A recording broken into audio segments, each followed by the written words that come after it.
Hello, YouTube, Stanley Pacion. A dream of you. A dream of you. Sweetheart, I know you love me. I know you appreciate the poetry. For 3 years now, I have struggled. I have wanted to write an epic, a great big love poem about us. I sought to post.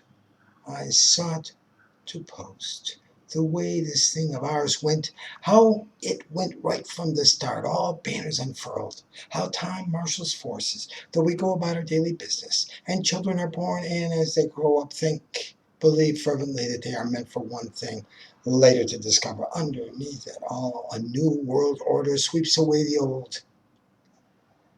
I want to announce that I have learned that the verity of prophecy remains unknown until the actual event transpires. The word takes on meaning after the fact. Headlines acclaim events, yet history proves otherwise, often something other than the bold type might suggest. Although the finite first meets the eye, spirit alights, it writes the scripts. The real storyline often lies well beyond first glance tales of human endeavor. We intend to do one thing, but many times later discover unwittingly we do another.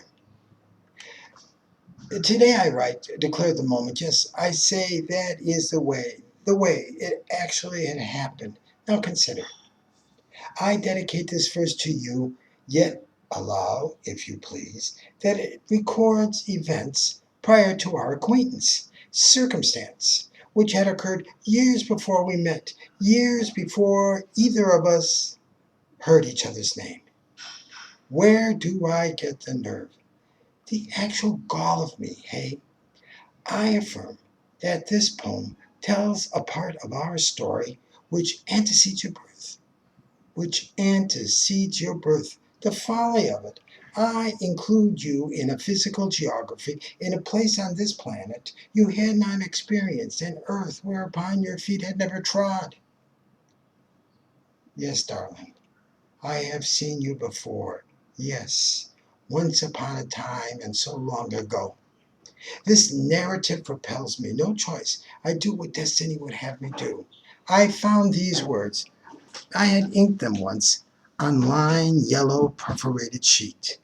I sit at the desk, night after night, and sometimes it's even day and night. Often I write on topics quotient and small, on matters of no special interest, issues which critics and essayists declare lack propriety and moment, and do not belong to the sphere of poetic ambition. Now years have passed, and choiceless still I write. Earlier today, I packed up your mail, ready the address to Coral Gable, and when you later called and asked how I was doing, me, under compulsion's demand, lonely, slave to love and ardent desire, I answered pathetic. No one else will have me. It is though I have some terrible pox. Other women see it and shun me. My mere image, however, it reminds me of you. I cram my schedule. Always insufficient time. The day wants the hours. I have endless lists to do. I isolate terribly. Talk to no one for the week. When friends reach out and telephone, I brush them off. Honest. No time for idle talk or chat. No choice. I return to my desk. I dread any date for lunch. I pass on evening engagements. Sorry, I want only you. I just want to be with you. Yet I have the other side, more than everyday necessity and much more than simple expression of my love for you. It is a confidence I wish to share with you and world about how I always knew that you were the girl for me, though I came to comprehend it, my great love, this startling fact, only after the event, you, only you, once you had entered my life. I believe I might say it right. Watch me now. Let's see if I say it right.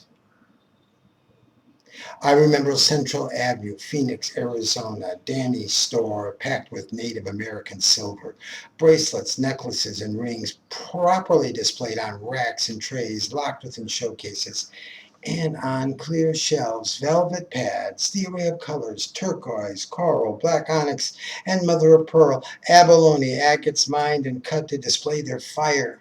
And Alexander, my son, maybe 8 or no more than 10 years of age, playing behind the counters, next to the shotguns diagonally propped, on the floor, 12-gauge shells and open boxes, ready should there be need for engagement. I share with you the times when flying in from Dallas, the great noise, engines reversal, to land at Sky Harbor, the ground crew, how they scrambled and then wheeled up the staircase, the platform for debarkation. And me, I would descend the steps full tilt straight onto the tarmac, Fahrenheit 95 degrees in the morning. A rental car awaited me as I was off to the dog track, to the swap meet that was unfolding, and I sought the cowboy named Roadrunner, who always had tons of loot, the goods. Every Sunday he brought a haul. Though at this point it more dream than reality, I recalled a very special meeting when traders lined up, raised hands, and one after the other volunteered to say, "That jewelry great here, that jewelry great here," and proclaimed that whosoever is welcome unto the lounge camper, who greets the Navajo, both man and wife, and acts with propriety, slights his eyes, and diverts his gaze. And the traders at the meetings said, the traders at the meetings said, the person who watches the children playing, they're running across the white gravel parking lot, left and right, up and down, then onto the asphalt sidewalk, who enjoys those moments when the children stop and form a line to refresh themselves from the water-cooled stainless steel floor pedal fountain. It stood next to the right side of the pari-mutuel windows. Who knows that the bright sparkling, that eye of the desert, quenches every human thirst and brings joy to the moment. Upon that person who has witnessed design, who has abstracted anagram from within all the children's scurry, who traces out upon the open parking space meaning, who divines new vision, who is able to see within the mind's eye the dance the holy ones danced in godly regalia. That person who hears within the youngster's feet the drums, the rhythm ancestors had orchestrated, so to let go, leave this material world, and find entrance to separate reality. Both the traders at the meetings, the trader at the meeting, in order, one by one, both arms raised up on high, heads flung back, palms stretched and fingers spread wide apart, as if they reached and pressed upon the sky, called upon great talking God to sanctify their wish. It was at that moment, the glory of it all, they stopped and asked if one such person was present. There at the assembly of Sunday traders at the swap meet, the question became, would there be anyone to step forward? Would anyone acknowledge a gift? And when I answered, yea, they bestowed their most precious title upon me. And between the ghosts and the human beings, the word rang and cemented the union. Friend.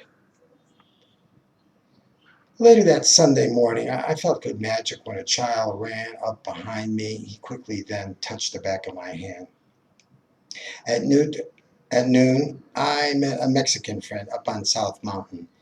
His house was painted a bright, distinctive blue. I bought more jewelry and got into my car. I took the expressway north, exited at Bell Road, and headed way out west of the city. At one point, I passed the shopping mall. thought about Monday's appointments, how a salesman's lot means he sits, marks time to wait his turn with buyers. Late that afternoon on the concrete patio, the one surrounding the big swimming pool at the community center, I buck danced to the beat which played on the rock and roll radio station. Although it was already that Sunday's dusk, and the day's high temperature had receded, it still was over 90 degrees when I sat back on the lounge chair and watched Alexander time and again practice dives off the high board. Even then, it was long ago, and in Phoenix. It was you, darling. I had been waiting for you. The desert air brought dream of you. The shimmering, the uplifts, the vertical lines, upward shafts of heat rising out across the desert vista. Now I recognize it was dream of you. And this, my verse was racing. I flashed on a fast, mighty steed. I rode atop a beast that galloped through my mind, yet I had command. I managed to pull in the reins, halted its furious run, tied the horse up to the rail at the tip of my tongue. I hitched the reins to the post at the tip of my tongue. As I watched the colors of the sunset, as I heard the splash of the practice head first dives, I was reciting poetry, not out loud, but to myself. Though I knew not its power, no idea the prophecy, I knew not the meaning of that woman who I glimpsed, whose image I caught from the corner of my eye, who walked out among the columns of earth fever and stood next to saguaros in the twilight, who appeared in an instant out on the horizon, seemingly over and against the floor of the desert. Yet before she disappeared, she nodded. It was as if she had sanctioned the voice, the true heart of these lines. The cadences and the syntax I repeat from once upon a time and now so long ago. Bless me today at the keyboard. These words I use to describe a dream of you. Long before I had ever made your acquaintance, a figure in landscape, I saw you in time prior to where you were born. At the airport, when security stopped me, I stood in a booth whose sliding curtains dropped to the floor. The jewelry I carried in my onboard luggage, x-rays showed a concentrated jumble of metal. And as I awaited the oohs and ahs of personnel, when they opened my bags for inspection, it was then that I began to wonder, and it remains fresh today, as if I described events from only yesterday. It was then I began to wonder when your love might saunter in and make my life complete.